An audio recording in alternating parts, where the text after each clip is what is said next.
हाँ, देखिए, मैं तो साफ साफ कहना चाहता हूं कि रेलवे जो कॉस्ट ऑफ इनपुट्स बढ़ते हैं, फ्यूल प्राइस बढ़ता है, उसको ध्यान में रखना चाहिए। अब पहले बार लालू प्रसाद ने 4 साल अपने कार्यकाल में उन्होंने 1 पैसा भी नहीं बढ़ाया। कैसे चलेगी rail? Cost of inputs, cost of fuel, सब economics has to be worked out. You can't be सरकार की रेट बना जिसकी वजह से उसका रेला जो है वो निकल पड़ा है, क्योंकि कहीं ना कहीं हर एक ने अपनी लोक लुभावन घोषणाएं करने के लिए किराया नहीं बढ़ाया और रेल जो है वो चरमराती रही। इस पर हम बातचीत करेंगे, लेकिन फिलहाल रुक रहे हैं, जो लौटते हैं।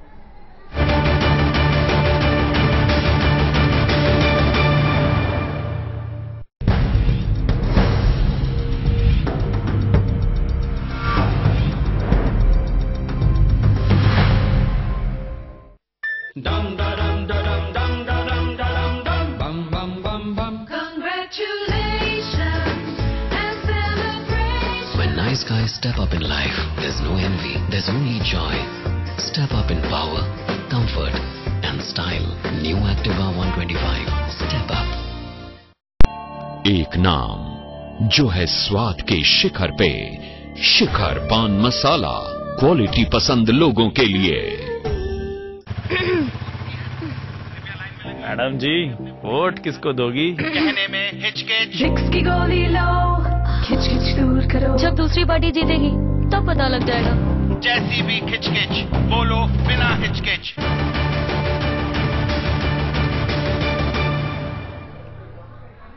चलिए भाई, तो उम्मीद इस बार ये जता रहे हैं सब लोग कि रेल बजट में रेल मंत्री का फोकस टेक्नोलॉजी को अपनाने और आधुनिकीकरण पर होगा, क्योंकि पीएम भी भाई 21वीं सदी के और टेक्नोलॉजी फ्रेंडली है। लेकिन पहले से ही फंड की कमी से जूझ रही रेलवे और रेल मंत्री के सामने कई चुनौतियां भी मुंह खड़ी हैं। क्या है रेलवे के सामने मुश्किलें? देखिए ये रिपोर्ट।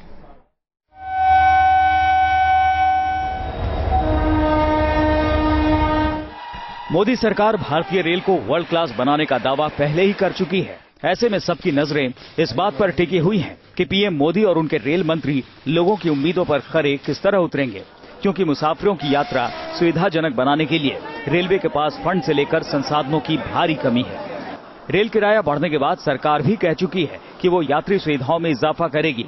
इसलिए बजट से पहले ये सवाल उठने लगे हैं कि क्या ट्रेन वक्त पर चलेगी, क्या ट्रेनों में बेहतर साफ सफाई के इंतजाम होंगे, क्या ट्रेन में खान पान की बेहतर सुविधा बहाल होगी, क्या टिकट दलालों से लोगों को निजात मिलेगी, क्या आसानी से रिजर्वेशन मिल सकेगा। दरअसल ट्रेन से सफर करने वाला आम आदमी हर रोज इन समस्याओं से दो चार होता रहा है। रेल बजट का क्या है, बढ़ा रहे हैं ठीक है, लेकिन एक तो पानी की व्यवस्था होनी चाहिए। पानी का कोई वो नहीं रहता इंतजाम। अपने तरीके से मतलब रेल चले, जिस तरीके से मतलब यात्रियों को सुविधा हो। टिकट लाइन इतनी लंबी लगती जाए, टिकट मिल नहीं पता, ट्रेन छूट जाती जाकर के बाद में टीटी लोग वहाँ पकड़ते जाकर। किराया बढ़ गया है, इसमें कमी होना चाहिए, साफ सफाई होना चाहिए। मोदी सरकार लोगों को बुलेट ट्रेन दौड़ाने के सपने दिखा रही है, लेकिन रेलवे के पास पैसे और बुनियादी ढांचे की भारी कमी है। पैसे जुटाने का कोई ठोस उपाय भी अब तक सामने नहीं आ पाया है। 2006 से 2011 के दौरान रेलवे मात्र 1750 किलोमीटर लंबी लाइन ही बिछा सका है। बजट में हर साल नई ट्रेनों का ऐलान हो जाता है, लेकिन उन्हें चलाने के लिए जरूरी बुनियादी ढांचों के विकास की रफ्तार सुस्त ही रहती है। राजनीतिक मजबूरियों के चलते अब फिलहाल किराया बढ़ाना भी आसान नहीं होगा। मैं सिर्फ नेता प्रतिपक्ष से कहना चाहूंगा कि ये जो भाड़ा बढ़ा है ये आपके खाते का है, हमारे खाते में बढ़ता है कि नहीं बढ़ता वो आपको कल पता चलेगा। तो इसलिए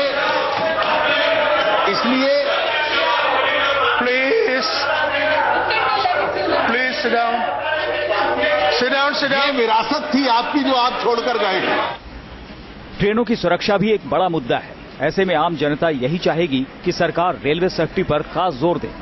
हर साल रेल हादसों में सैकड़ों लोगों की मौत हो जाती है। मानव रहित रेल क्रॉसिंग पर भी हादसे होते रहते हैं। देश भर में करीब 12,000 रेलवे क्रॉसिंग बिना गार्ड के हैं, जहां हादसों में हर साल सैकड़ों लोगों को जान गंवानी पड़ती है। ट्रेन में सफर करने के दौरान यात्रियों की सुरक्षा भी अहम मुद्दा है। आंकड़े बताते हैं कि बीते 5 साल में ट्रेनों में होने वाले अपराधों में तेजी से बढ़ोतरी हुई है। सिर्फ रेप की बात करें तो 2009 में 27 के मुकाबले 2013 में 54 मामले सामने आए। इसलिए आम जनता को उम्मीद है कि रेल बजट में यात्रियों की सुरक्षा पर खास ध्यान दिया जाएगा। Team news nation. चलिए, हमारे साथ हमारे खास मेहमान लगातार जुड़े हुए हैं। सीके जफर शरीफ साहब हमारे साथ पूर्व रेल मंत्री जुड़े हुए हैं। जफर साहब, जिस तरह से आप कह रहे थे कि कई रेल मंत्री आए जिन्होंने किराया नहीं बढ़ाया पॉपुलिज्म के नाम पर, तो आज अगर मैं आपसे पूछूं कि आपको क्या लगता है किस तरह के फैसले, कड़े फैसले, अगर वाकई में हमें अपने रेलवे को वर्ल्ड क्लास बनाना है तो रेल मंत्री को लेने होंगे, जो भले ही कड़वे लगे अभी हाल फिलहाल? देखिए, कॉस्ट ऑफ फ्यूल और कॉस्ट ऑफ इनपुट्स के लिए हर जो ट्रैवलिंग पब्लिक है उनको उसका बोझ में हिस्सा लेना पड़ेगा। दूसरा जो है, actually defence and railways are the biggest landlords जी। ये अपने जितनी इनको जमीन की जरूरत है उसको रख के बाकी की जमीन को कमर्शियली एक्सप्लॉइट कर सकते। That is another way of meeting the requirements of the railways. जी, और आपको क्या लगता है, क्या रेलवे को इस वक्त जिस तरह से ऐसे जी बोलिए। No railway minister should be go for cheap popularity कि हम किराया नहीं बढ़ाएंगे, हम वो नहीं बढ़ाएंगे। किराया बढ़ाने से पैसेंजर पर बोझ पड़ता है और फ्राइट पर बढ़ाएंगे तो फिर वो बिल्कुल, एक आम आदमी तक भी अगर माल भाड़ा बढ़ेगा तो दिक्कत आएगी। हमारे साथ विजय दत्त, बिल्कुल हमारे साथ इस वक्त विजय दत्त साहब भी लगातार स्टूडियो में मौजूद है, रेलवे एक्सपर्ट हैं। विजय दत्त साहब, अगर हम कहते हैं कि भाई जापान को देखिए, बुलेट ट्रेन चला रहा है, चाइना को देखिए, तो क्या उस हिसाब से हम अपनी रेलवे को खुराक भी देते हैं, बजट भी देते हैं, या फिर सिर्फ उम्मीद ही ऊंची पालते हैं? विजय दत्त जी। आपने जी विनाश बहुत अच्छा प्रश्न पूछा। देखिए, संसाधन कितने होने चाहिए, कितने हैं। कहा गया कि करीब हमें इस वक्त 1,20,000 से 1,50,000 किलोमीटर होना चाहिए रेलवे। हम केवल इस वक्त 64,000 किलोमीटर है। प्रतिवर्ष हम लोग करीब 50,000 करोड़ देते हैं, जिसमें से केंद्र हमें 25,000 करोड़ देता है और बाकी अन्य संसाधन से। इसके मुकाबले में जो मॉडर्नाइजेशन कमेटी की पिछले सरकार में समिति बनी थी, उन्होंने कहा था आप 8.5 लाख करोड़ खर्च कीजिए 5 वर्ष में, क्योंकि करीब उसके हिसाब से 1,25,000 करोड़ होना चाहिए। लेकिन उसी डॉक्यूमेंट में पार्लियामेंट में कहा गया था कि चीन ने 13 लाख करोड़ 3 वर्ष में खर्च किए, यानी 4.5 लाख करोड़ खर्च किए। तो 50,000 करोड़, 1,25,000 करोड़ और 4.5 लाख करोड़। तो आप देख लीजिए क्या आवश्यकता है और कितने संसाधन की आवश्यकता है। अब आप प्रश्न पूछेंगे संसाधन कैसे आएंगे। जी देखिए, पिछली एनडीए की सरकार में एक बहुत ही दूरदर्शी प्रधानमंत्री था, 16,000 करोड़ उन्होंने वन टाइम इन्वेस्टमेंट कर दिया। चलिए, तो क्या ऐसी इन्वेस्टमेंट की जो इन्वेस्टमेंट अटल बिहारी वाजपेयी के टाइम में एक इंजेक्शन दिया गया था रेलवे को बुरी हालत से उबारने के लिए, क्या इस वक्त जरूरत है जफर साहब उस तरह के इंजेक्शन की, एक वन टाइम इन्वेस्टमेंट की दोबारा रेलवे को, अगर हमें वर्ल्ड क्लास बनाना है इसे?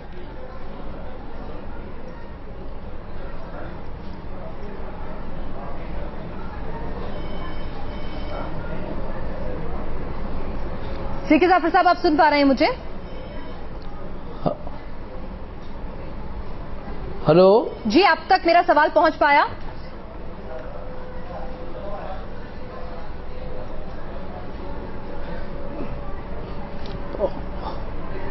जी, क्या रेलवे को वन टाइम बल्क इन्वेस्टमेंट की जरूरत है इस बुरे वक्त से उबारने के लिए और वर्ल्ड क्लास लेवल का इंफ्रास्ट्रक्चर डेवलप करने के लिए, चाहे वो नेटवर्किंग हो, चाहे वो सुविधा हो, चाहे वो सुरक्षा हो?